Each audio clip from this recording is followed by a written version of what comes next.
kecenderungan bagi kita untuk menyalahkan. Benar nggak? Tadi namanya Bonar kan? Benar nggak sih aku tadi? Bonar. Iya, benar nggak dalam game werewolf kan serunya tuh kenapa? Karena ada aspek bersembunyi dan juga ada aspek menyalahkan, menuduh. Dan kita seakan-akan dipancing untuk menjadi orang-orang yang berbeda daripada apa yang kita harapkan. Saya masih ingat dulu waktu saya berkunjung, waktu saya di Ayas, saya dan teman-teman itu paling suka main game Mafia. Itu Mafia kayak versinya werewolf, cuma dia lebih unik lah strukturnya. Nah, waktu saya pergi ke Semarang berkunjung ke gereja istri saya diajak semua orang mudanya untuk makan malam sama-sama. Dan mereka suka main game werewolf. Bayangin, kami beda negara loh. Saya di Filipina, dia di Semarang, tapi kedua kelompok orang muda ini mempunyai game kesukaan yang sama. Di mana pattern itu terjadi. Kenapa? Karena dari segi kemanusiaan kita yang mendalam. Kedua hal ini selalu ada di dalam diri manusia. Yang pertama adalah kecenderungan kita untuk bersembunyi atau menyamarkan siapa kita. Yang kedua adalah kecenderungan kita untuk menyalahkan dan mencari-cari kesalahan orang lain.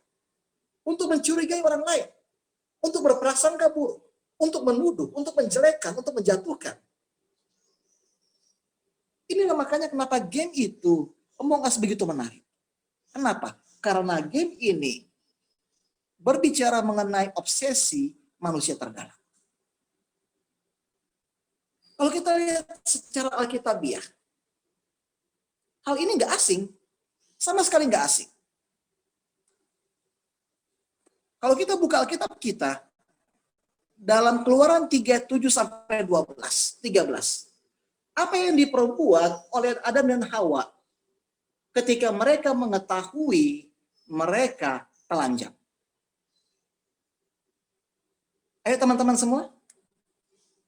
Di sini ada Frido. Oke, ada Frido Yuwanto. Coba Frido, apa yang diperbuat oleh Adam dan Hawa ketika mereka mengetahui kalau mereka itu telanjang? Bersembunyi dan menuduh. Mereka bersembunyi. Oh, sebelum itu. Apa yang mereka perbuat, Adam dan Hawa? Untuk menutupi kemaluan mereka.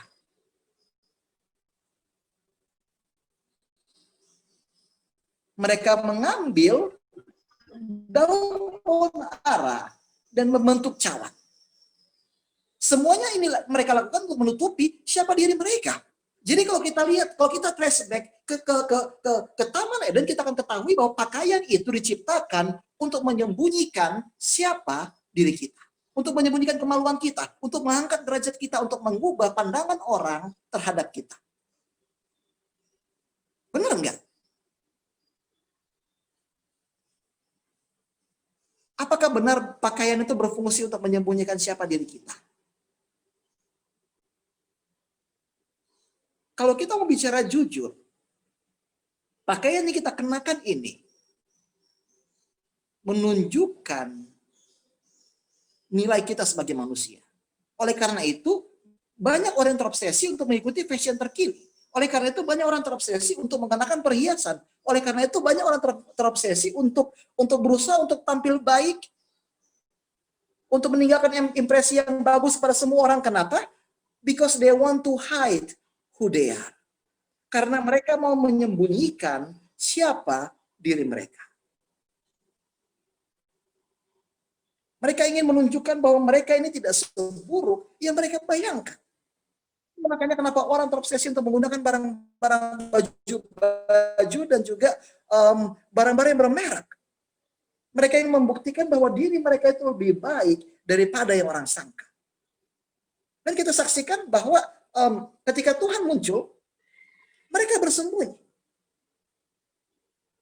Dikatakan bahwa Tuhan berjalan dalam bahasa Inggris, and God walks in the coolness of the day. Dalam bahasa Indonesia nggak terlalu detail, tapi kalau dalam bahasa Ibrani dan juga dalam bahasa Inggris dikatakan bahwa Tuhan berjalan di tengah-tengah cuaca yang sejuk di taman itu. Artinya apa? Ada rasa bahwa pengadilan itu akan terjadi. Dan ini membuat Adam dan Hawa bersembunyi. Dan ketika Tuhan bertanya, tahu dari mana kalian kalau kalian telah telanjang? Mereka mengakui bahwa mereka telah berbuat dosa. Dan respons pertama mereka adalah untuk menyalahkan satu sama lain, bersembunyi dan menyalahkan. Adam berkata, perempuan itu yang membujuk saya. Hawa berkata, bukan saya. Ular yang kau ciptakannya membujuk saya. Jadi memang sejak awal dari penciptaan manusia, kita telah terjebak dalam lingkaran, dalam dua lingkaran ini. Kecenderungan untuk bersembunyi dan kecenderungan untuk menyalahkan. Dan ketika kita masuk dalam Yosua 7, kita dihadapkan dengan satu contoh permainan impostor Among Us pertama yang ada di Alkitab. Kita ingat cerita Akan kan, bagaimana Akan itu mencuri barang rampasan dari Yeriko. Barang ini Tuhan bilang, semua rampasan di Yeriko itu harus disimpan untukku. Tetapi Akan menjadi tamak.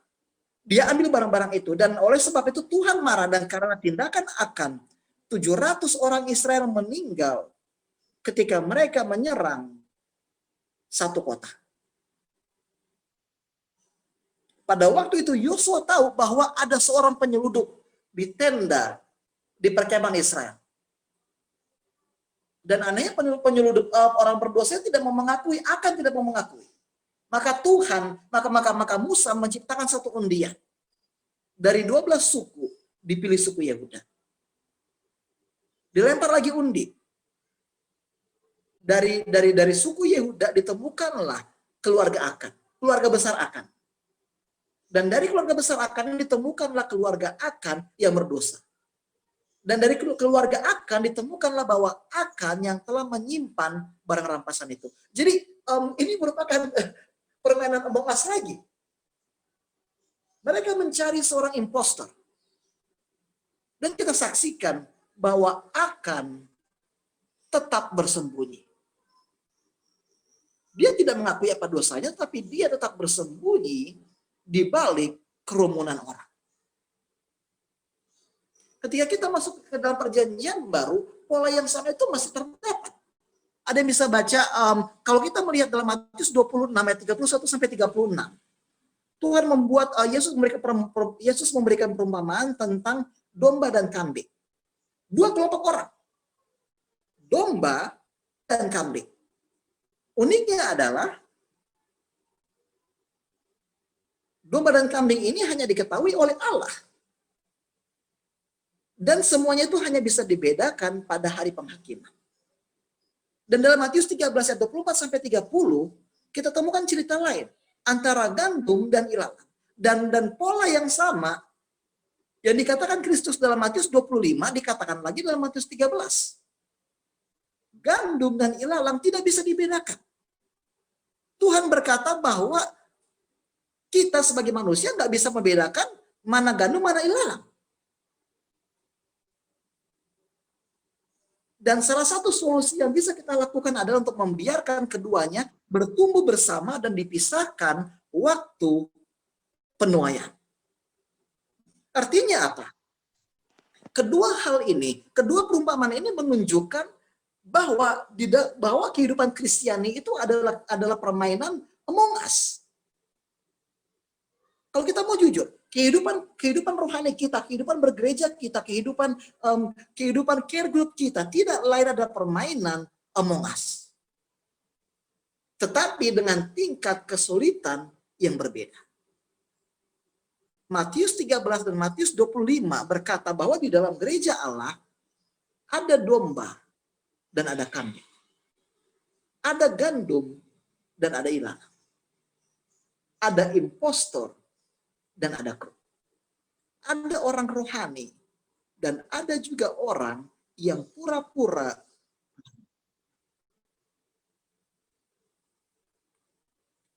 Ini kenyataannya. Yesus berkata bahwa tidak semua dari mereka yang berseru Yesus Tuhan akan masuk ke dalam kerajaan surga. Begitu juga dengan kita. Pertanyaan adalah, apakah Anda seorang impostor? Apakah Anda orang yang hidup dalam kepura-puraan rohani? Apakah Anda menjadi orang beragama hanya untuk menjadi beragama saja? Apakah Anda mengenal Yesus sebagai Tuhan dan Juru Selamat Anda? Saya masih ingat, di malam perjamuan kudus, ada yang bisa baca buka bukunya, ada yang bisa baca ayatnya, Yohanes 13 ayat 21 sampai 26. Yohanes 13 ayat 21 sampai 26.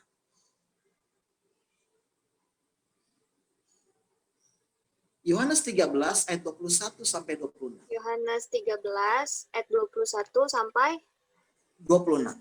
ayat 21. Setelah Yesus berkata demikian, ia sangat terharu lalu bersaksi, "Aku berkata kepadamu, sesungguhnya seorang di antara kamu akan menyerahkan aku."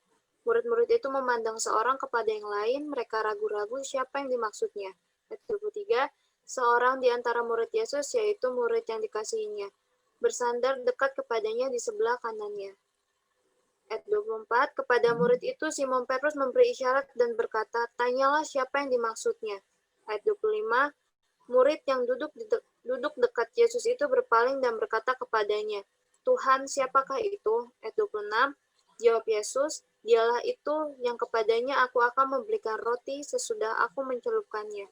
Sesudah berkata demikian, ia mengambil roti, mencelupkannya, dan memberikannya kepada Yudas anak Simon Iskariot. Oke. Nah, kita melihat lagi bahwa pola yang sama itu dilakukan oleh Yesus. Bahkan di malam perjamuan kudus, dia memberikan sedikit clue. Dia berkata bahwa di tengah-tengah muridku ada seorang impostor. Ada seorang murid palsu yang akan mengkhianatiku. Tapi uniknya adalah, yang menariknya adalah, murid-murid tidak tahu kalau itu Yudas. Tidak ada yang sadar dari mereka, tidak ada dari mereka yang menyadari bahwa Yudas itu adalah seorang pengkhianat. Kenapa? Karena sepanjang hidupnya, dia telah menjadi seorang pengikut Yesus yang baik. Setiap pagi dia ikut kebaktian, dia selalu memantau keuangan Yesus, dia selalu mengikuti setiap langkah Yesus. Tidak pernah ada indikasi bahwa Yudas hidup dalam kepura-puraan. Ini berbeda. Kalau di dalam game Among Us, seorang impostor bisa diketahui setelah ada yang mati. Tetapi dalam kehidupan rohani berbeda sama sekali.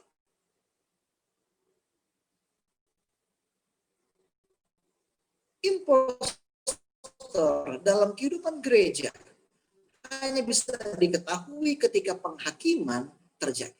Oleh karena itu, seringkali kita melihat ada perpecahan di gereja, seringkali kita melihat ada masalah-masalah sosial, seringkali kita melihat bagaimana gosip itu berkembang di antara umat-umat Allah. Seringkali kita melihat bahwa muncul iri hati, dengki, dan kebencian yang berakar begitu di tengah-tengah jemaat. Kenapa? Karena ada impostor-impostor tersembunyi yang tinggal bersama-sama jemaat Allah. Dan terkadang kita terkecoh. Terkadang kita tidak tahu bahwa mereka adalah seorang penyesal. Kalau kita mau bicara secara jujur, apa indikasi seorang yang rohani? Dari mana kita bisa tahu kalau seseorang itu adalah seorang yang rohani? Ayo kita buka waktu ini untuk diskusi. Apa indikasi dari bahwa seseorang itu mempunyai kerohanian yang dalam? Rajin baca firman Tuhan. Apa? Rajin baca firman Tuhan. Boleh tahu namanya? Siapa tahu bisa tolong kasih tahu namanya terus kemudian ini. Oke. Tadi siapa yang bilang? Saya Bonar. Oh ya, Bonar. Membaca firman Tuhan. Kemudian apa lagi? Apa indikator kerohanian? Tahu dari mana kita kalau seseorang itu bukan impostor, tetapi dia adalah seorang yang rohani secara sungguh-sungguh. Tadi Bonar udah bilang membaca firman Tuhan. Kemudian apa lagi? Rajin ke gereja. Rajin ke gereja. Oke, apa lagi? Ayo teman-teman yang lain boleh sampaikan pendapatnya.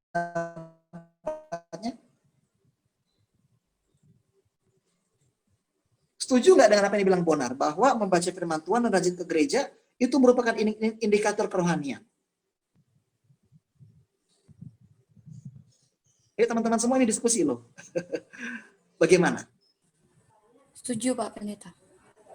Oke, setuju. Kemudian ada pendapat lain. Pertama kita udah dapat dari Bonar, rajin baca firman Tuhan dan juga rajin ke gereja. Dari cara dia berbicara dan memandang orang lain. Oke, dari Bestari ya. Dari cara dia berbicara dan memandang orang lain. Kenapa kamu bilang ini? Karena kalau misalkan dia baca firman Tuhan, pasti kalau yang saya lihat dia berbicara kepada orang lain itu sopan. Terus memandang orang lain itu dengan mata yang tulus, bukan dengan mata yang memiliki suatu makna yang berbeda begitu Pak Pendeta. Oke, jadi apa yang kamu katakan itu agak sedikit berbeda dari apa yang dibuat sama Bonar ya. Kalau Bonar tadi lebih ke arah tindakan atau perilaku, kamu lebih ke arah pandangan. Ya. Cara memperlakukan orang lain dan juga cara melihat orang lain, persepsi. Ada lagi dari yang lain, apa yang menjadi indikator kerohanian? Tahu dari mana kita kalau seseorang itu adalah orang yang rohani? Kehidupan sehari-hari, Pastor. Apa? Kehidupan sehari-hari. Boleh tahu itu dari siapa? Itunya? Geraldi Luas, Pastor. Oke, dari Geraldi Luas, dari kehidupan sehari-hari. Contohnya apa nih, Bro? Bagaimana dia berlaku pada orang tua atau bagaimana dia berlaku kepada teman. Oke, dari kehidupan sehari-hari. Ada lagi jawaban dari yang lain?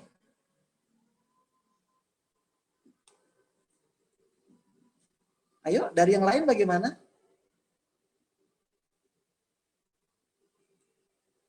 Oke, kita akan proceed lagi ya. Tadi Geraldine Luas sudah katakan bahwa dari kehidupan sehari-hari. Dan tadi Bestari juga sudah katakan dari cara dia memandang seseorang. Bonar juga berkata, seseorang itu rohani kalau dia membaca Alkitab tiap hari dan rajin ke gereja. Tapi inilah uniknya. Kerohanian bukan saja sekedar rutinitas belaka. Bukan. Dan rutinitas ini tidak bisa menjadi indikator dari kerohanian seseorang. Kalau menurut saya pribadi ya. Kenapa? Karena hal-hal seperti ini bisa dipalsukan. Kata-kata baik kepada orang lain, tindakan-tindakan sopan dan juga ramah, itu bisa dipalsukan. Kenapa? Karena sejak kecil kita sudah belajar untuk mengkondisikan diri kita kepada lingkungan. Sudah belajar kita. Kita sudah belajar untuk berpura-pura. Kita sudah belajar untuk membentuk karakter kita supaya kita bisa diterima dari orang lain, oleh orang lain. Kenapa? Karena di dalam setiap diri manusia ada kerinduan dan ketakutan untuk dikenal dan mengenal. Saya mau tanya secara jujur. Saya mau tanya secara jujur pada teman-teman semua. Ada nggak teman-teman di sini yang nggak pernah hidup dalam kepura-puraan? Ada nggak dari teman-teman semua? Yang selalu apa adanya, nggak pernah bohong, nggak pernah munafik, ada nggak? Ada nggak di sini dari teman-teman yang mengikuti motonya Aukarin dan juga Yang Lek? Ada nggak? Kalau kita bicara jujur. Well, itu sulit. Kenapa? Kalau kita sadari bahwa kepura-puraan dan juga kemunafikan itu sudah menjadi bagian dari dalam diri kita. Coba aku tanya nih kepada aku kembali lagi kepada Luas. Luas, Geraldi. Bagaimana, Pendeta? Oke, kamu kalau lagi PDKT cewek langsung nunjukin siapa diri kamu atau ada kepura-puraan sedikit, jaim-jaim dikit? Ada kepura-puraan sedikit, Pendeta. Kenapa? Supaya impresi yang baik dulu pertama. Oke, pertama kalau kamu bilang ya karena kamu supaya ada impresi yang baik. Kalau dari Bonar gimana?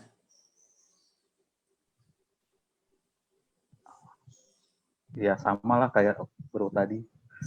Harus kasih kesan yang baik, jadi ya agak fake dikit lah. Oke, nah sekarang Pak Pendeta tanya nih kepada kalian berdua. Kalian jaim karena untuk kasih impresi atau takut kalau dia bakal lihat yang jelek-jelek dari kalian?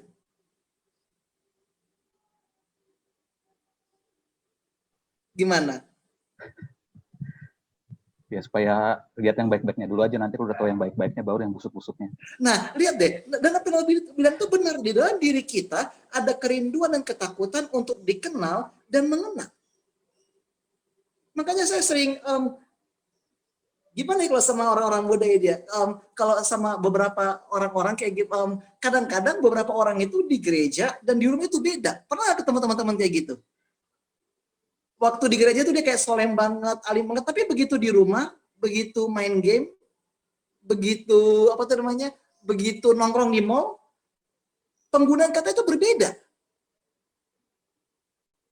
Dan inilah bahayanya, ketika kita melihat kerohanian sebagai hal yang harus dilakukan, kita cenderung mengalami kepura-puraan.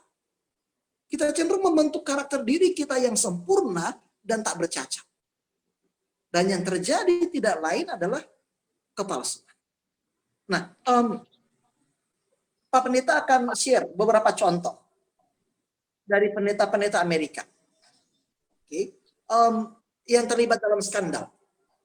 Yang pertama adalah, ada yang pernah kenal nggak pendeta Ted Haggard? Oke, dia adalah pendeta yang paling terkenal dulu di tahun 1990-an. Dia berkhotbah mengenai bahaya seks di luar nikah dan pernikahan sesama jenis. Tapi di tahun 2006 tiba-tiba ada seorang seorang prostitusi gay yang mengakui kalau dia itu pernah disewa oleh pendeta ini. Itu parah. Bayangin, di mimbar dia berbicara keras mengenai bahaya seks di luar nikah dan juga pernikahan sesama jenis. Tapi di tahun 2006 dia tersandung kasus skandal seksual. Dan uniknya adalah ketika skandal ini ketahuan, dia pergi ke gerejanya, terus dia berdoa nangis-nangis kayak Daud. Oh, dia berdoa nangis-nangis. Coba deh teman-teman cek di Google, ada di YouTube, ada videonya dia. Dia berkata, I have sinned, oh Lord. Saya telah berdosa, oh Tuhan. Tolonglah, selamatkan saya. Dan yang kedua adalah Jim Baker. Jim Baker ini merupakan salah satu televangelis terkenal di tahun 1980-an. Dan di tahun 1987, tiba-tiba sekretarisnya menuduh dia telah diperkosa dan dibius oleh pendeta Baker. Kemudian Baker diketahui telah terlibat dalam kasus penipuan dan dihukum 45 tahun di penjara. Jadi bukan saja dia memerkosa sekretarisnya, tetapi dia juga terlibat di dalam skandal penipuan. Well, Pak Pendeta bukannya mau jelek-jelekin pendeta-pendeta ini ya, enggak. Tetapi yang mau Pak Pendeta sampaikan adalah ketika kita mempunyai dualitas kerohanian, ketika kita menjadi orang yang alim di gereja dan berbeda di rumah, pada akhirnya kita akan terbongkar. Pada akhirnya identitas kita itu akan terbongkar. Dan orang-orang akan tahu bahwa selama ini kita telah mempunyai kehidupan ganda. Dan hal yang sama juga terjadi kepada seorang pendeta yang bernama Mark Driscoll. Dia ini adalah seorang pendeta mega church di Mars Hill. Dan selama kepemimpinannya, dia sering menggunakan otoritasnya untuk merendahkan, mengejek, mengontrol, dan membuli anggota jemaatnya. Ini yang dia lakukan. Di dalam mimbar, dia luar biasa khotbahnya. Tetapi dalam organisasi, dia adalah orang-orang yang sangat depresif. Dia membuli semua. Dan format yang sama kadang-kadang seringkali juga terjadi di gereja kita masing-masing. Orang yang kelihatan suci di luar ternyata kehidupannya tidak jauh berbeda dengan orang-orang yang ada di dunia. Pertanyaannya adalah, kenapa kita sering berpura-pura secara rohani? Kenapa? Kenapa kita sering hidup sebagai seorang imposter? Jawabannya sederhana. Karena lebih mudah bagi kita untuk kelihatan suci daripada menjadi suci. Kelihatan rohani daripada menjadi rohani. Lebih mudah. Lebih mudah bagi kita untuk berbicara dengan diksi-diksi rohani.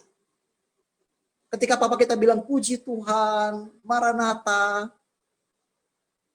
daripada menjadi jujur dengan diri kita sendiri. Itulah makanya terkadang ketika skandal itu terjadi di dalam gereja, kita kaget.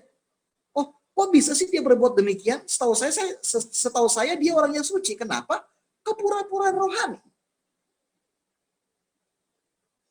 Banyak dari kita berpendapat, oh saya nggak mungkin kok, saya apa adanya. Saya selalu terbuka sama orang, saya nggak pernah menyembunyikan siapa diri kita. Tapi apakah benar demikian? Paul Tournier, salah satu filsuf Prancis, berkata seperti ini. Setiap dari kita melakukan yang terbaik untuk bersembunyi di balik perisai. Beberapa orang memilih untuk diam sebagai bentuk pelarian dari masalah mereka. Beberapa memilih berbasa-basi untuk mengabaikan permasalahan yang ada. Beberapa memilih untuk senyum supaya tidak menyinggung hati yang lain. Dan beberapa orang bersembunyi di balik keteguhan hati yang seakan-akan kokoh dan tidak goyah. Ingat, kecenderungan manusia adalah bersembunyi dan menuduh. Dan inilah yang seringkali terjadi di majelis jemaat dan juga rapat-rapat gereja. Kita bersembunyi. Ketika ada isu kontroversial yang dimunculkan di majelis gereja, kita memilih untuk diam. Ketika kita merasa bahwa kita sedang konflik dan pemimpin gereja, kita memilih untuk pindah gereja. Ketika kita merasa bahwa ketua jemaat ini tidaklah serohani yang kita bayangkan, kita ganti dia. Kita bersembunyi di balik topeng keagamaan. Dan ini sangatlah menyakiti hati Tuhan dan menghancurkan persatuan gereja. John Ortberg berkata, there is no healing in hiding. Saya ulangi, there is no healing in hiding. Tidak ada kesembuhan dalam persembunyian. Selama kita bersembunyi di balik wajah pokok kita, selama kita tidak mengakui kerapuhan kita, selama kita tidak mengakui masa lalu kita tidak akan pernah disembuhkan. Kita tidak akan pernah mengalami rekonsiliasi. Kita tidak akan pernah didamaikan dengan kuasa Tuhan. Coba saya ingin supaya satu orang sahabat, rekan orang muda untuk membacakan ayat ini. Ada yang bisa baca? Silakan.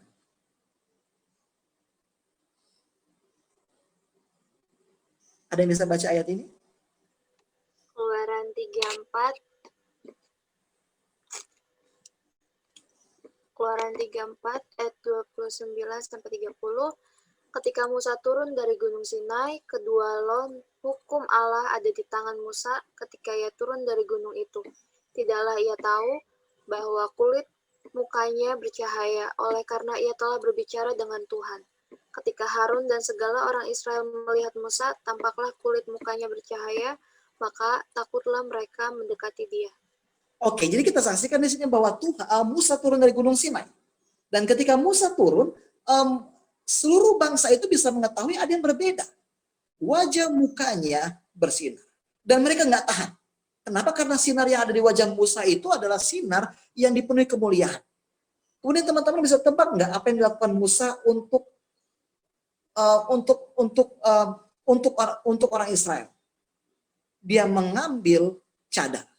Dan seringkali kita berpikir bahwa Musa menggunakan cadar itu supaya orang Israel tidak takut terhadap dia. Iya kan? Benar nggak sih? Kenapa Musa menggunakan cadar? Ya untuk menutupi sinar kemuliaan dari bangsa Israel. Tetapi kalau kita lihat argumen Paulus di dalam 1 Korintus, 2 Korintus 3:13, ada yang bisa baca ayat ini? Bonar mungkin? 2 Korintus 3:13, tidak seperti Musa yang menyelubungi mukanya, supaya mata orang-orang Israel jangan melihat hilangnya cahaya yang sementara itu. Oke, jadi kenapa Musa menggunakan cadar? Sebenarnya bukan karena cahaya kemuliaan itu nggak bisa dilihat oleh orang Israel, tapi apa yang dikatakan oleh ayat ini, Bonar?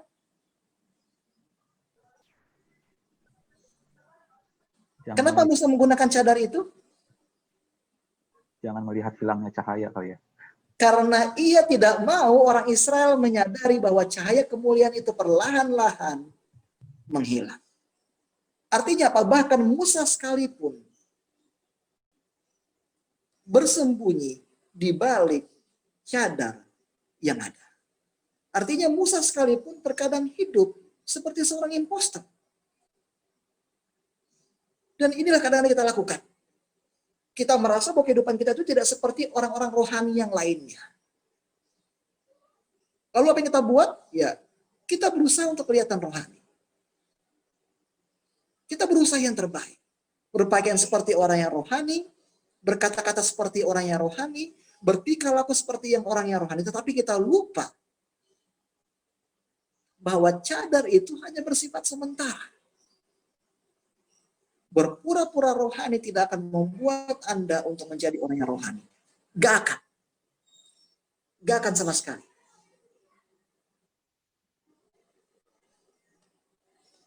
Oleh karena itu, bagaimana caranya supaya kita tidak menjadi seorang impostor? Bagaimana caranya? Simple. Yang pertama, terimalah ketidaksempurnaan Anda. Kita harus terima. Kita harus tahu bahwa kita semua adalah orang-orang berdosa. Dan apapun yang kita perbuat, kita tidak akan pernah bisa menghilangkan kecenderungan kita untuk berdosa. Nggak akan pernah bisa. Kita harus terima kerapuhan diri kita, kecacatan diri kita. Dan dengan cara itulah kita bisa menjadi orang-orang yang otentik. Alasan kenapa kita sering menuduh orang lain, apa? Kenapa? Ya karena kita tidak nyaman dengan kelemahan kita. Itulah makanya lebih mudah bagi kita untuk menunjuk dosa yang ada dalam diri orang lain daripada dosa yang ada di dalam diri kita sendiri. Ketika ada orang yang berdosa berbeda dari kita, kita langsung hantam dia. Padahal kita lupa bahwa kita sendiri adalah orang yang tidak sempurna. Yang kedua adalah kita harus menyadari identitas kita yang ada di dalam Kristus. Anda bisa baca 2 Korintus 4 ayat 7-9. 2 Korintus 4 ayat 7-9.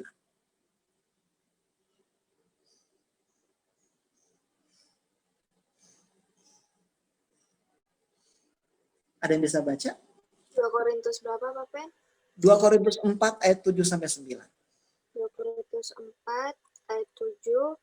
Tetapi harta ini kami punyai dalam bejana tanah liat supaya nyata bahwa kekuatan yang berlimpah-limpah itu berasal dari Allah, bukan dari diri kami. Ayat 8, dalam segala hal kami ditindas, namun tidak terjepit. Kami habis akal, namun tidak putus asa. Ayat 9, kami dianiaya, namun tidak ditinggalkan sendirian. Kami dihempaskan, namun tidak binasa. Oke, jadi katakan di sini bahwa di dalam segala hal, kita harus mengingat bahwa kita hanya bejana tanah liat. Yang berharga bukanlah diri kita. Yang berharga adalah Yesus yang tinggal di dalam hati kita. Dan satu-satunya cara untuk menjadi orang-orang Advent yang otentik adalah untuk terhubung kepada Yesus 24 jam. Mencari Kristus. Dan mempola kehidupan kita dengan cahaya Kristus. Satu-satunya cara untuk berhenti berpura-pura adalah untuk menyadari kerapuhan kita. Itu yang pertama. Yang kedua adalah menyadari bahwa identitas kita itu tidak terdapat di dalam apa yang kita raih. Melainkan apa yang ada di dalam diri kita. Dan yang terakhir adalah kita harus menghilangkan semua cadar dan terus bertumbuh di dalam Kristus. Coba Anda bisa baca 2 Korintus 3, 16-18. Terakhir. Ayat yang terakhir. 2 Korintus 3 ayat 16-18. sampai 18. Tetapi apabila hati seorang berbalik kepada Tuhan, maka selubung itu diambil daripadanya. Sebab Tuhan adalah roh, dan di mana ada roh Allah, di situ ada kemerdekaan. Dan kita semua mencerminkan kemuliaan Tuhan dengan muka yang tidak berselubung, dan karena kemuliaan itu datangnya dari Tuhan yang adalah roh, maka kita diubah menjadi serupa dengan gambarnya dalam kemuliaan yang semakin besar. Oke, dikatakan bahwa kalau kita telah lahir dalam roh, kita nggak perlu lagi selubung-selubung itu. Kita nggak perlu lagi kemunafikan. Yang perlu kita buat adalah untuk terus bertumbuh di dalam kemuliaan. Dan inilah yang harus kita ingat. Kita dipanggil untuk bertumbuh di dalam kemuliaan. To be transformed from one glory to the other. Jadi, tahu dari mana kita bukanlah seorang yang impostor? Simple. Kalau Anda, jika Anda puas dalam kerohanian Anda, Jika Anda merasa bahwa Anda selalu yang paling benar di dalam setiap rapat, di dalam setiap debat sekolah sahabat, di dalam setiap tukar pendapat di gereja, jika Anda merasa bahwa orang lain salah dan Anda benar, Anda adalah seorang impostor. Itu bedanya. Seseorang yang tinggal di dalam Kristus adalah seseorang yang memiliki buah roh. Dan apa buah roh itu? Apa buah roh? Pengendalian diri, kasih, sabar, dan seterusnya. Kita tidak akan pernah puas dengan apa yang telah kita raih, tetapi kita akan terus mendorong diri kita untuk bertumbuh di dalam Kristus. Kita tidak akan mengecilkan orang yang berbeda dari kita. Kita tidak akan menjatuhkan orang yang berdosa dan menjelek-jelekkan mereka di belakang mereka. Kita akan membantu mereka untuk bangkit dan diubahkan sesuai dengan karunia Allah. Banyak dari teman-teman berpendapat bahwa kita itu adalah orang Kristen otentik kalau kita terlibat dalam penginjilan dan segala macam. Tapi itu nggak jadi jaminan. Ingat bahwa perbedaan antara ilalang dan gandum itu hanya diketahui pada waktu Judgment Day, hari pengadilan. Sebelum Judgment Day itu terjadi, kita nggak akan tahu siapa yang palsu, siapa yang KW, siapa yang asli. Kita nggak akan pernah tahu. Hanya Tuhan yang tahu. Oleh karena itu kita harus berhati-hati dan tetap terus bertumbuh di dalam Kristus. Jadi apakah baca Alkitab dan ke gereja itu bisa menjadi indikator kerohanian? Kalau menurut saya, enggak. Kenapa? Karena tindakan-tindakan ini bisa dipalsukan. Baca Alkitab dan rajin ke gereja mungkin bukan indikator kerohanian. Tetapi itu merupakan cara bagi kita untuk bertumbuh dalam rohaninya. Ini berbeda ya. Kita harus ingat bahwa tanda-tanda impostor adalah, ingat tadi, pertama, merasa diri paling benar. Yang kedua, suka menjatuhkan orang lain. Dan yang ketiga, merasa tidak perlu untuk bertumbuh di dalam pengetahuan akan Kristus. Jadi bagaimana caranya untuk tidak menjadi impostor? 3 langkah ini. Terimalah ketidaksempurnaan Anda. Yang kedua, sadarilah bahwa identitas Anda ada di dalam Kristus. Dan yang ketiga, hilangkan semua cadar dan tetap bertumbuh di dalam Kristus. Demikianlah seminar singkat kita pada sore hari ini. Semoga Tuhan memberkati. Saya akan buka waktu untuk Q&A kalau ada. Amin. Ya. Terima kasih buat Pak Pendeta Yohanes sudah menerangkan Ya tentang ampun, impostor. Awin jelek banget mukanya sekarang.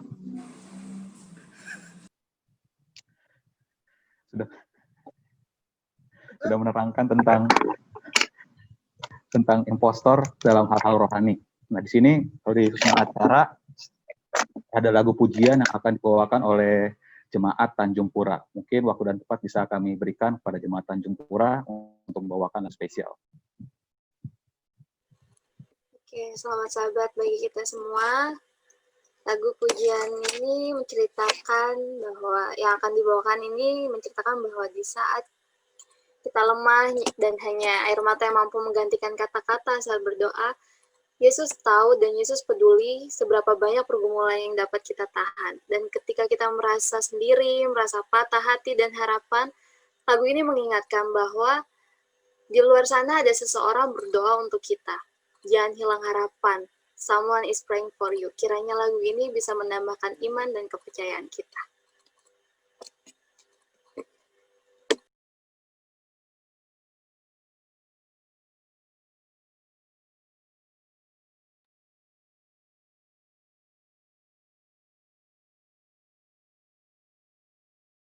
Have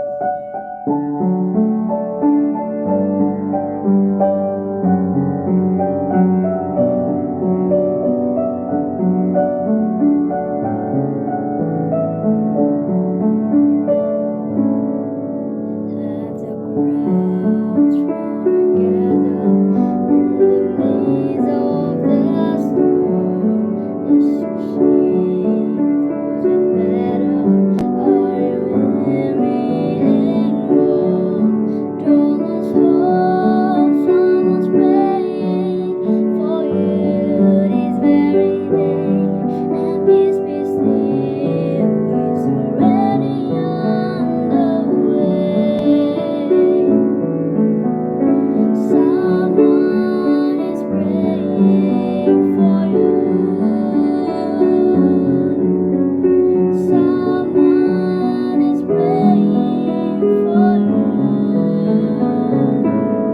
So when it seems you're all alone and your heart will break in two, remember someone is praying for you. When it seems that rain feels freezes or gone, tears like raindrop all the day long. It gets only know just how much you can bear. And speak your name to someone in prayer. Someone is praying for you. Someone is praying for you. So when it seems you're all alone and your heart will break in two, remember someone is praying for you. Someone is praying for you. Someone is praying for you.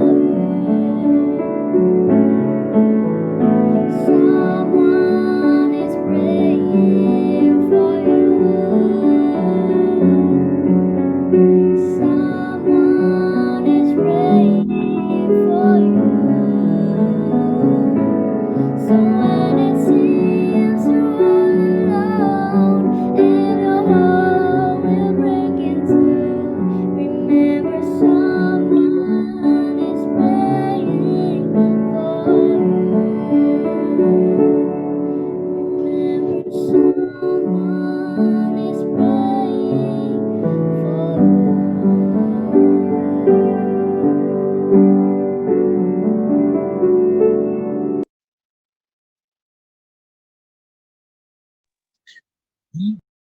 Amin. Amin. Terima kasih untuk lagu pujiannya. Jadi tadi kita sudah mendengarkan tentang impostor dari Pendeta Yohanes. Mungkin ada yang kurang jelas atau ada yang ingin diperjelas, boleh mengajukan pertanyaan. Bisa di kolom chat atau langsung. Kalau langsung ngomong aja nanti. Oke, waktu dan tempat mungkin ada yang ingin bertanya.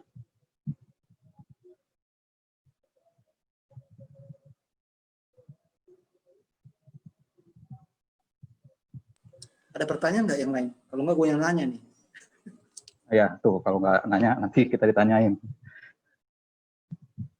Ada yang kasih pertanyaan?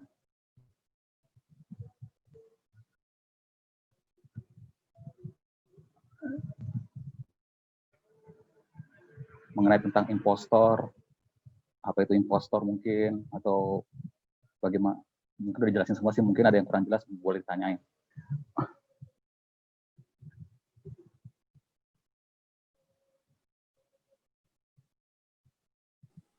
Gue share juga lah sedikit lah daripada nggak ada yang nanya kan.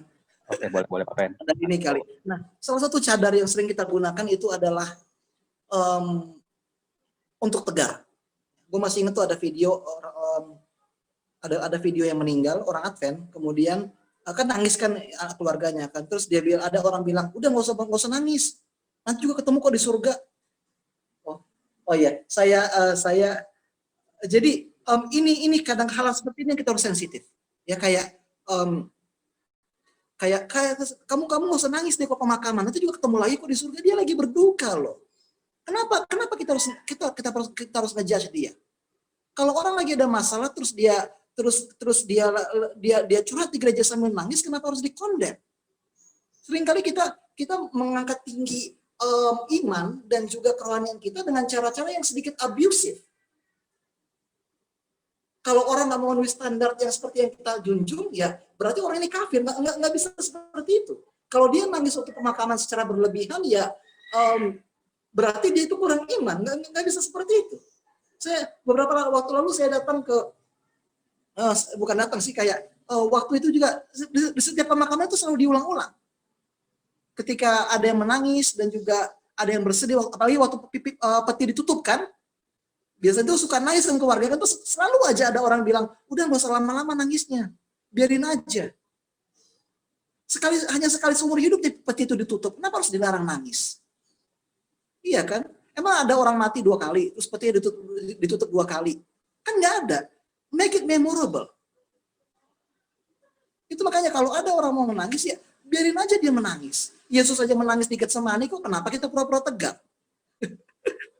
Bener nggak sih? Gimana kalau menurut lo, bro? Bro Bonar. BTW nama lu Alvin atau Bonar sih?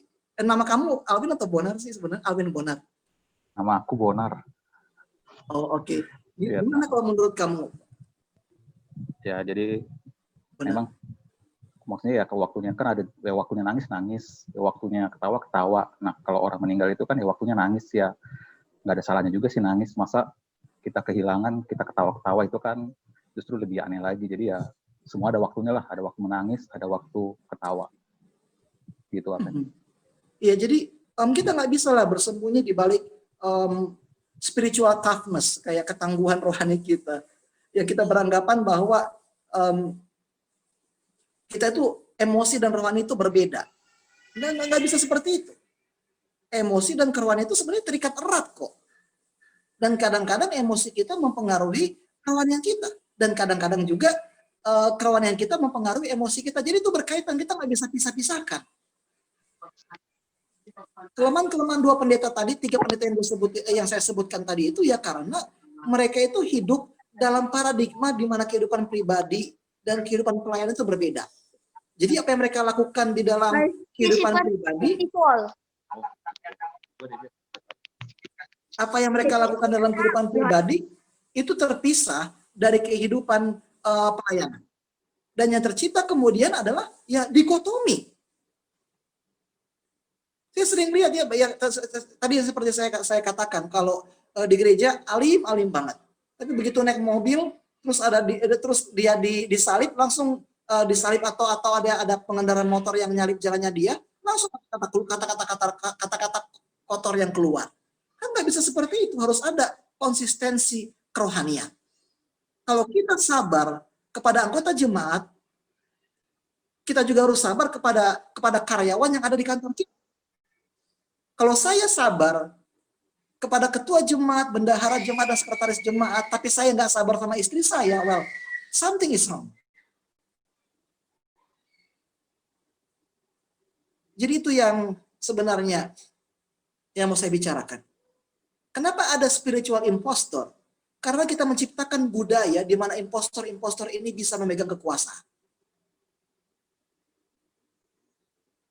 Dan di mana mereka juga bisa mempunyai pengaruh terhadap gereja. Dan apa yang terjadi kemudian ketika masalah terjadi ya kita nggak tahu apa yang harus dibuat. Ingat, di dalam gereja selalu ada domba, selalu ada kambing. Pertanyaannya adalah bukankah apakah Anda domba atau kambing? Enggak, bukan itu pertanyaannya. Tapi apakah Anda menyadari yang mana Anda? Kita harus sadar. Kita harus tanya diri saya ini kambing atau domba? Apakah saya Christ-like atau Judas-like?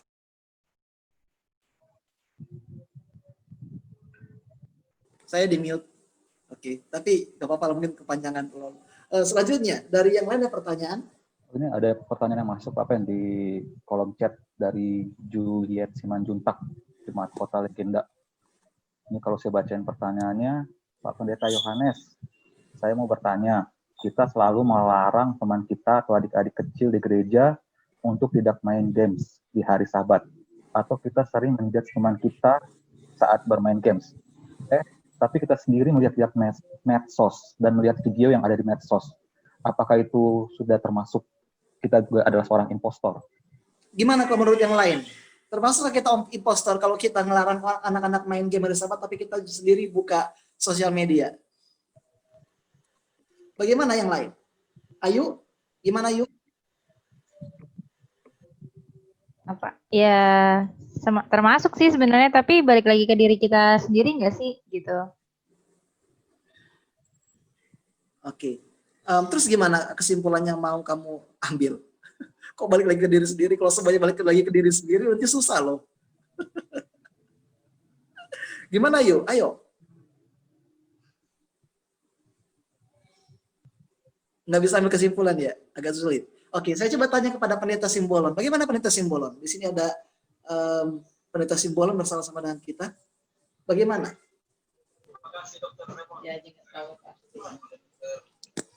Pak Pendeta, kayak agak jauh suaranya, Pak. Oh gitu. Ya, udah mantap ini. Tadi pertanyaannya apa tadi? Ini ada pertanyaan dari Ibu Simanjuntak.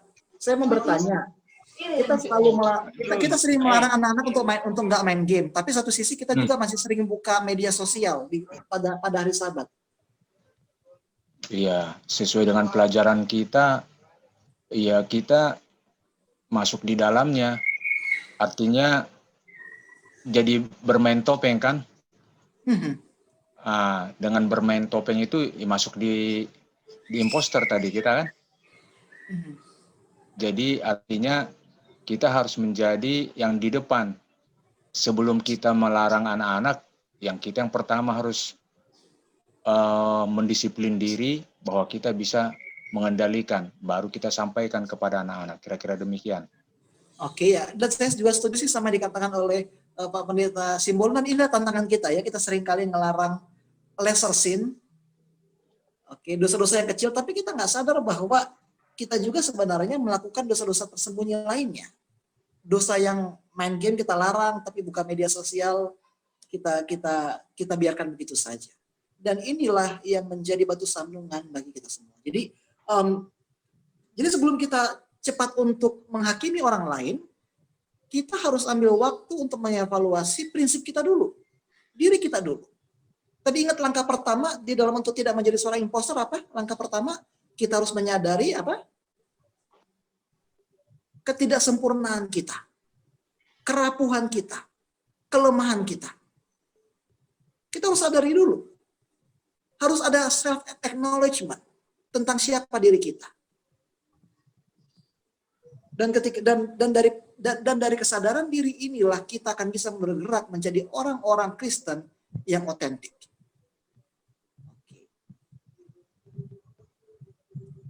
Demikian jawabannya, Bonar. Oke, terima kasih Pak Pen. Sudah jelas ya. Jadi itu masih termasuk impostor karena buka medsos juga di hari Sabat itu adalah sesuatu yang bagus lah. Kita harus menguruskan hari Sabat. Jadi udah larang orang nggak main game, ya kita juga sebaliknya kita juga jangan main video game. Jangan buka sosmed. Sorry. Oke, di sini ada pertanyaan lagi dari Kak Yola Tanara. Pertanyaannya, tadi salah satu tipsnya adalah terima ketidaksempurnaan kita. Kadang kita berusaha bersikap baik-baik supaya hidup kita bisa menjadi terang buat orang-orang di sekitar kita. Demikianlah hendaknya terangmu bercahaya di depan orang supaya mereka melihat perbuatanmu yang baik dan memuliakan Bapamu yang di surga. Apakah itu salah? Apakah harus selalu jadi diri sendiri dan berprinsip, ya saya orangnya memang kayak gini, saya mau jujur apa adanya, nggak usah berusaha jadi baik karena tidak mau jadi impostor. Jadi ya lebih apa adanya lah. Misalnya kita di rumah suka ngomong kotor, supaya nggak jadi seorang impostor, kita di teman-teman kita juga kita suka ngomong kotor. Nah, apakah itu adalah sesuatu yang salah? Karena kan impostor itu kan berpura-pura, tapi di lain sisi kita juga harus menjadi orang yang baik supaya orang itu bisa datang kepada Yesus. Mungkin Pak Pendeta bisa lebih jelas lagi. Oke, tadi kalau kita lihat apa tadi yang ketiga, kunci ketiga untuk tidak menjadi impostor, coba kita lihat, kalian nggak ada catat nggak tadi yang ketiga? Hilangkan semua cadar. Menghilangkan semua cadar dan kemudian bertumbuh. Tetap bertumbuh. Ini kuncinya. Tetap bertumbuh. Jadi kalau kita misalnya omong kotor di luar, kita masih berusaha untuk mengontrol diri kita. Contohnya dalam omong kotor. Jadi kita di gereja berusaha untuk menahan diri, tetapi di luar kadang-kadang kita suka miss. Kayak kalian anak-anak muda pernah nggak ngomong kayak kata-kata anjing atau anjay? Hampir sering. Tapi kata-kata itu pernah nggak dipakai di gereja sama kalian? Kalau keceplosan Pak Pen. Sebenarnya jarang kan, nggak ada tiba-tiba halo semuanya selamat Sabat anjay. Nggak ada kan di gereja kan. Nah memang kalau kita mau sadari, memang penggunaan diksi kita itu kadang-kadang berbeda. Cara kita berbicara di gereja seringkali berbeda dari cara kita berbicara di tempat kerja. Jadi apakah salah kalau kita ada perbedaan diksi ini? Kuncinya adalah conditioning. Bukan conditioner, tapi conditioning. Kalau dalam dunia psikologi, Saya nggak tahu di sini ada istri saya sih, nggak tahu kalau saya benar. Conditioning itu adalah proses ketika kita mengkondisikan diri kita ke dalam situasi yang baru, benar kan? Ketika kita mengadopsi perilaku yang baru. Contohnya nih, Bonar sekarang punya pacar nggak, Bonar? Kalau sekarang enggak. Nggak ya? Ada nggak di sini punya pacar supaya lebih apa namanya? Erik coba Erik, ada kayaknya Erik. Oke, tapi Bonar pernah punya pacar kan? Pernah lah Pak Pen. Oke, pernah nggak lu develop kebiasaan baru demi pacar? Pernah kayaknya. Oke, pernah. Bisa nggak kasih tahu spesifiknya? Ya dulu waktu kuliah suka malas ke gereja, cuma dulu ada pernah punya pasangan disuruh lebih rajin ke gereja, ya agak sedikit lebih rajin lah. Dulu masih sering main-main ke warung PS gitu kan. Cuma gara-gara disuruh harus ke gereja, ya agak sedikit-sedikit diubah lah, biarpun belum bisa 100%. Oke, terus setelah sekarang bagaimana? Apakah kamu berubah total jadi rajin ke gereja? Kayaknya sih rajin, belum pernah absen. Oke, lihat. Awalnya buruk nggak? Kalau awalnya lu impostor nggak? Ya awalnya impostor. Awalnya, oke. Tapi kemudian ada satu proses yang disebut sebagai conditioning. Adaptasi. Dan perlahan lu menyadari bahwa ke gereja itu perlu. Dan itu menjadi habit baru yang harus lo kembangkan. Jadi selama itu dalam proses conditioning, menurut gue nggak ada masalah. Kayak gue sama istri gue sekarang, dulu kami kan, gue dulu nggak bisa long distance. Jadi gue sama sekali benar-benar nggak berani. Tetapi karena berkat dan rahmat Tuhan, dan juga ya bisa dibilang paksaan juga sih dari dia, gue belajar untuk itu. Proses conditioning itu yang harus kita terima. Jadi apakah salah itu? Menurut saya nggak salah. Tapi selama itu bergerak ke satu tujuan tertentu. Oke, ini berbeda loh, berbeda. Jadi kamu harus tanya, apakah saya berbuat seperti ini karena saya adalah seorang yang hipokrit? Atau karena ini adalah proses dari conditioning itu? Begitu. Untuk, tadi siapa yang jawab? Kak Yola. Kak Yola. Ya. Oke, terima kasih Pak Pen. Berarti memang nggak ada salahnya, cuma kita harus bertumbuh juga ya. Jadi ya ke apa impostor, tapi ya jangan munafik. Jadi kita udah tahu itu salah, kita harus berubah secara pelan-pelan. Di sini ada pertanyaan lagi Pak Pen dari saudara Brian, cuma sayang dia chatnya private. Di sini katanya, bro, titip pertanyaan bro, kan kita dik seperti ular. Kalau sebut bro namanya bro, dia kan nitip. Apa? Kan kita harus cerdik seperti ular. Sampai sejauh mana cerdik seperti ular itu agar kita nggak, saya ulang lagi, kan kita harus cerdik seperti ular. Sampai sejauh mana cerdik seperti ular itu supaya kita tidak malah jadi jatuh menjadi seorang imposter. Jadi perlu contoh sih. Saya perlu contoh. Aku perlu contoh. Perlu contoh. Iya. Ada contoh nggak? Coba tanya Pendeta. Ya? Nih langsung deh orangnya. Oke. Sorry, Bray. Apa namanya? Sahabat Pak Pendeta. Selamat sahabat Bang Brian. Jadi begini Pak Pendeta, apa namanya? Saya pernah ada kayak ngobrol-ngobrol sama teman gitu kan, sama teman, terus dia bilang, ya kita biarpun jadi orang Advent tapi harus bisa dibilang pinter-pinter lah gitu katanya kan, pinter-pinter lah. Misalnya kalau kerjaan ya, makanya ya berusaha untuk menjadi sedikit ya menyerupai sama yang kayak yang lain, tapi yang nggak sampai jatuh-jatuh banget gitu loh. Biar kita juga bisa diterima dengan mereka, bisa dikatakan gitu kan. Karena mereka selalu berdalihnya itu karena ada kok ayat yang bilang kita harus cerdik seperti ular gitu.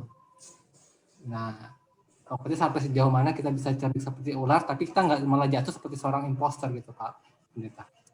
Oke.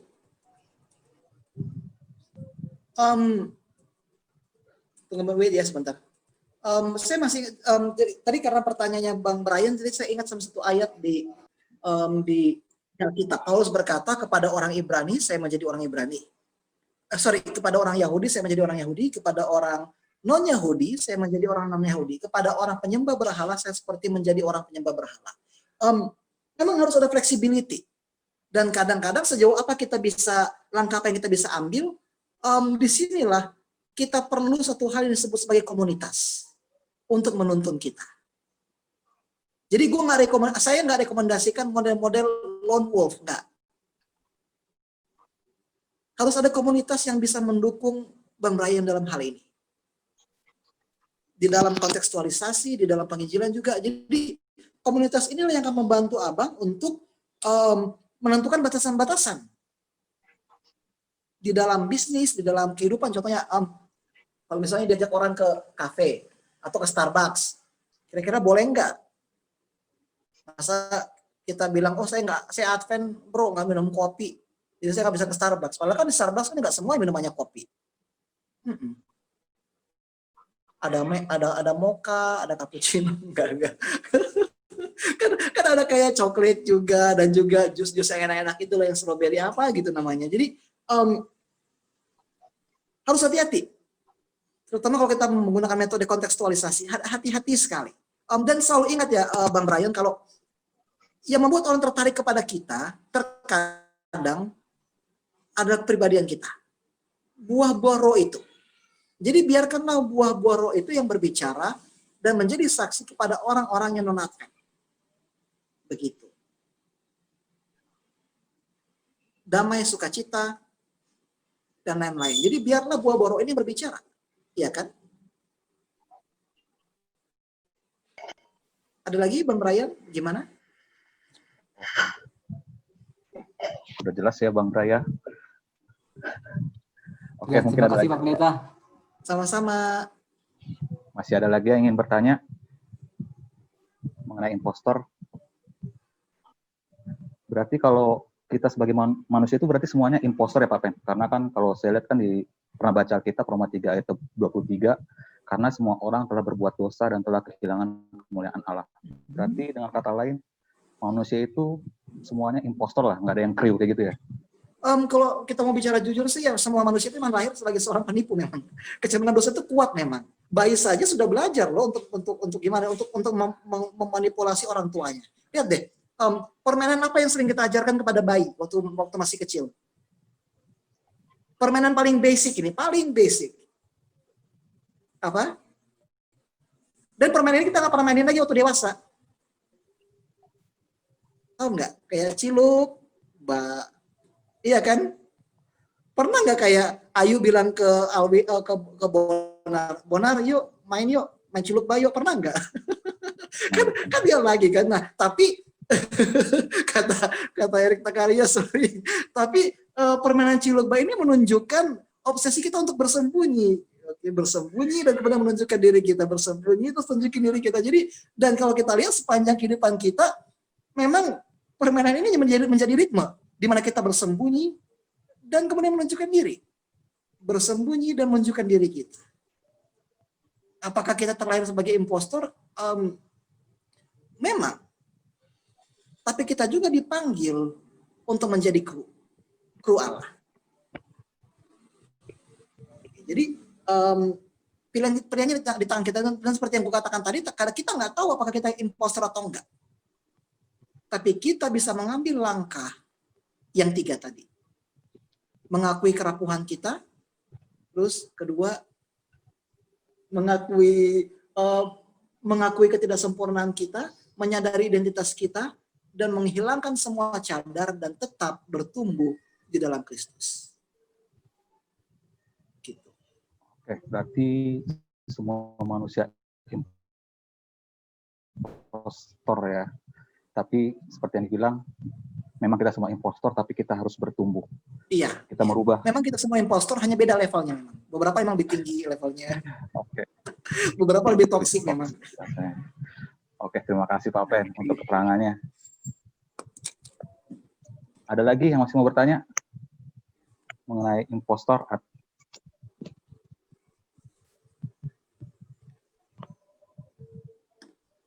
Sepertinya udah paham semua ini ya.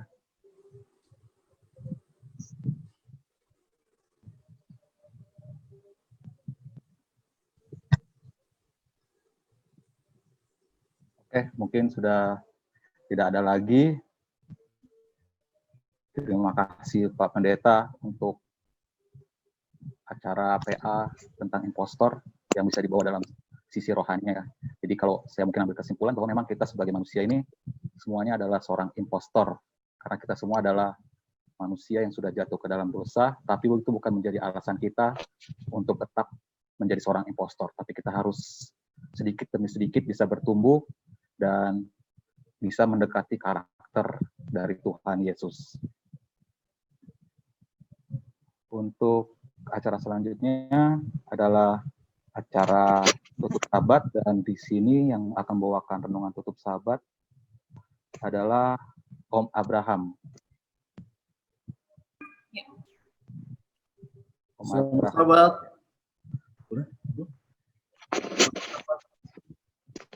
Selamat Sahabat Om. Sahabat Bonar. Sahabat Papi. Yang bikin kaget di sore ini lihat Bonar.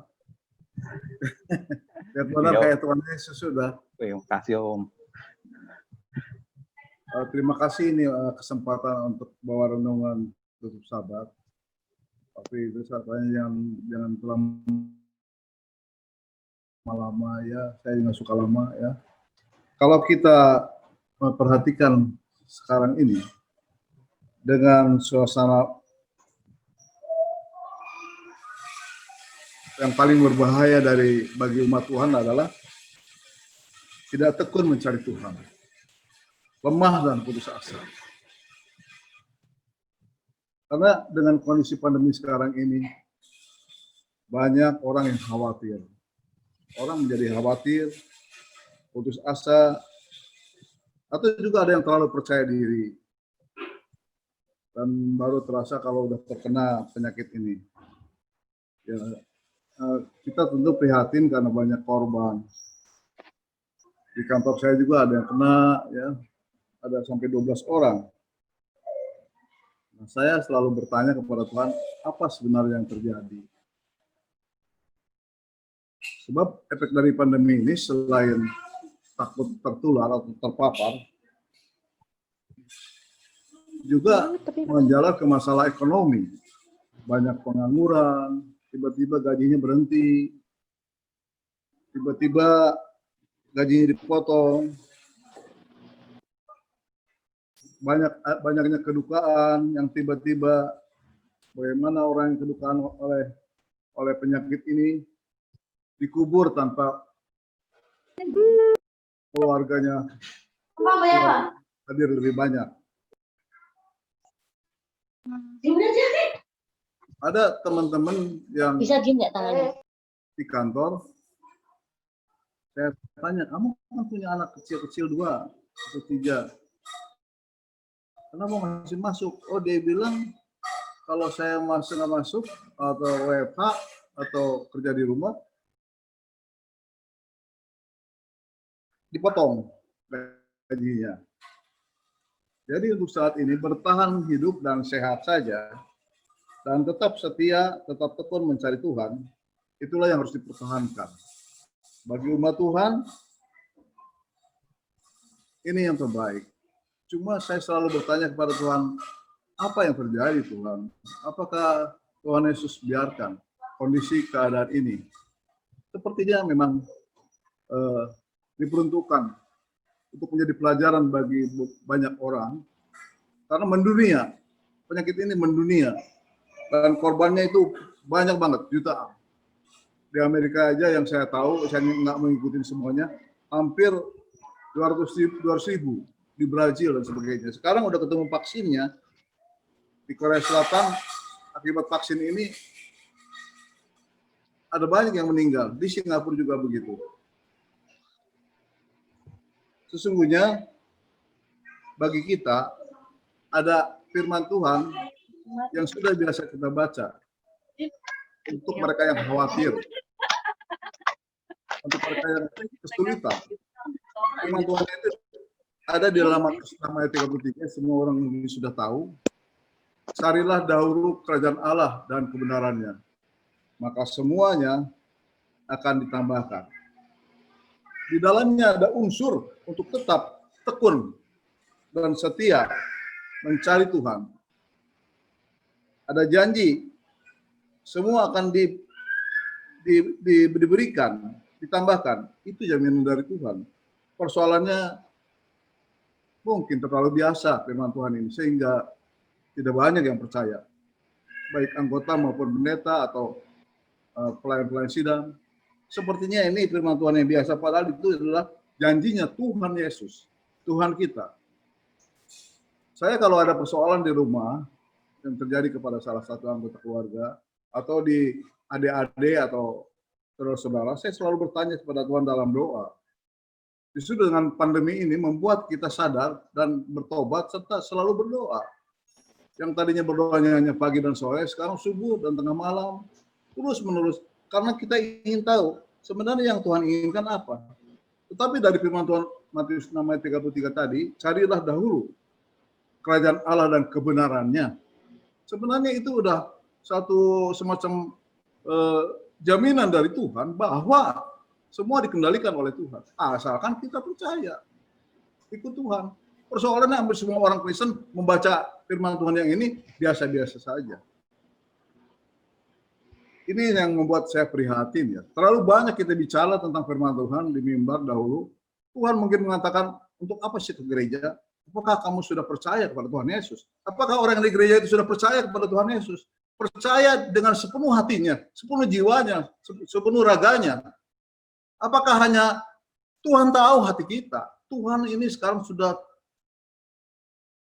tidak sabar dengan melihat kemunafikan orang-orang yang ada di rumah Tuhan. Mungkin dimulai dari gereja Advent, dari gereja tempat lain, sehingga semua orang sekarang tidak perlu lagi ke gereja. Dan ini mungkin akan bertahan bertahun-tahun. Vaksin sudah ketemu, ternyata virusnya berbeda lagi. Orang jadi takut lagi untuk dikasih virus. Itulah janji untuk kita semua. Kalau kita mencari Tuhan dengan tekun, maka Tuhan akan menjawab segala tantangan kehidupan. Saya mempercayainya dari dulu, karena memang saya tidak punya kuasa apa-apa, tidak punya kemampuan apa-apa. Apakah kita percaya dengan janji-janji Tuhan? Di dalam Alkitab ada 3.000 janji Tuhan. Yang diulang-ulang terus. Tapi selalu kita melawan Tuhan. Mungkin secara tidak sadar. Bagaimana kalau kita kurang tekun mencari Tuhan? Mungkin sekarang bertobat, mungkin besok berdosa lagi. Sebenarnya kalau bertobat bagus-bagus saja. Kalau kita baca di dalam 2 Tarawih 12 ayat 14, kita baca di dalam 2 Tarawih 12 ayat 14, orang yang tidak sungguh-sungguh mencari Tuhan, tidak tekun mencari Tuhan, disebut orang yang jahat. Orang yang jahat itu tidak, orang yang jahat, mengerikan sekali ya. Hingga janjinya tentang jaminan Tuhan untuk kita dituntun oleh Tuhan menjadi hilang. Karena waktu itu Rehabiam, dia melawan Tuhan, melupakan hukum Tuhan. Kemudian dia itu rupanya sering berbakti kepada Tuhan, biasa berbakti kepada Tuhan, kayak orang berbakti di gereja dan sebagainya setiap hari, setiap Sabat. Tetapi dia tidak tekun di dalam firman Tuhan begitu. Di dalam 2 Tawarikh 12 ayat 14, silakan yang bisa membacanya sekarang membacanya. Jadi dia itu tidak tekun mencari Tuhan. Jadi orang-orang Advent sekalipun, baik pendeta maupun pelayan sidang, kalau dia tidak sungguh-sungguh, tidak tekun mencari Tuhan, mereka disebut orang jahat. Ini saya kaget juga dengan firman Tuhan seperti ini ya. Ya, yang harusnya kita jadi berkat dengan hadirnya kita di gereja, dengan mengajarkan firman Tuhan. Kalau tidak sungguh-sungguh, tidak ikhlas hatinya, karena Tuhan melihat ke dalam hati. Ke dalam hati kita yang paling dalam, dia tidak bisa dibohongin. Kemudian kalau kita lihat 2 Tawarikh 12 ayat 6, Rehabiam kemudian bertobat. Dan setelah bertobat, nanti anaknya Rehabiam itu akan melakukan hal yang sama, menyembah berhala dan sebagainya. Sejarah bangsa Israel selalu begitu. Kadang sombong, melupakan Tuhan, terbawa menyembah berhala, kemudian bangsa ini menjadi hancur. Kemudian bertobat, dan dipulihkan berulang-ulang terus. Bagaimana dengan kita?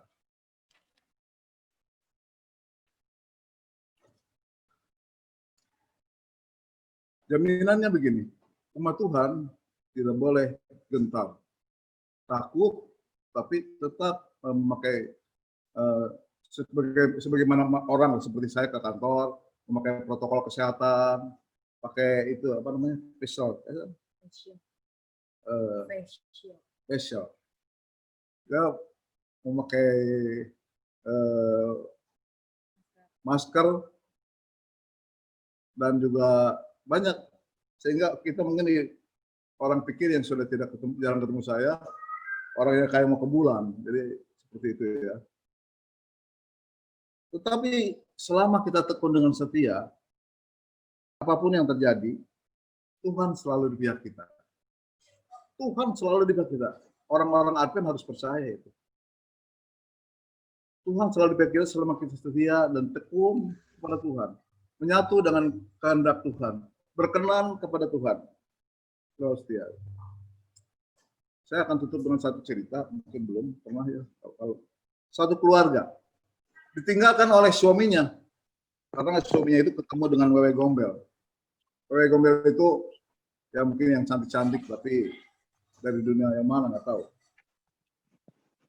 6 bulan lamanya dia ditinggalkan. Si istri dengan 2 anaknya berdoa terus. Pagi, sore, tengah malam istrinya berdoa. Bersyukur kepada Tuhan karena Tuhan pasti akan menemukan suaminya. Mereka tidak pernah bersuara keras, pasti Tuhan akan ketemu suaminya.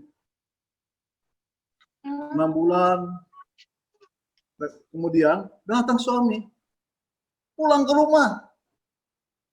Apakah setelah perempuan dimarahin oleh istri dan anaknya? Tidak, seolah-olah tidak apa-apa.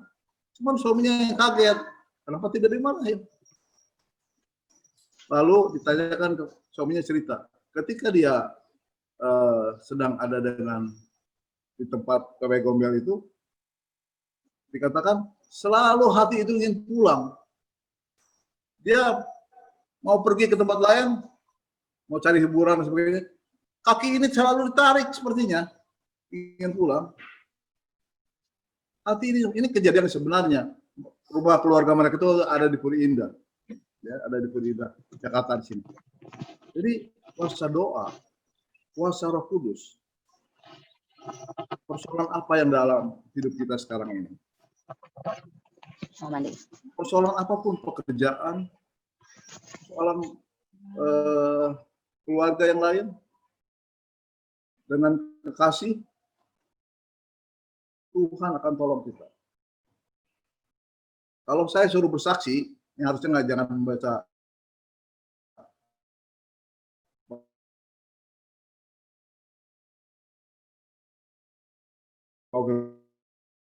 firman Tuhan bersaksi itu nggak bisa lama karena banyak ceritanya. Yang ajaib dari ada pemuda yang dari gereja lain yang gabung dan juga saudara Yos Sinaga, saya kenal banget dengan bapaknya, agar kalian semua tekun dan setia mencari Tuhan. Karena jaminan pasti, saya tidak ragu-ragu, sedikit pun saya tidak ragu-ragu dengan jaminan Tuhan.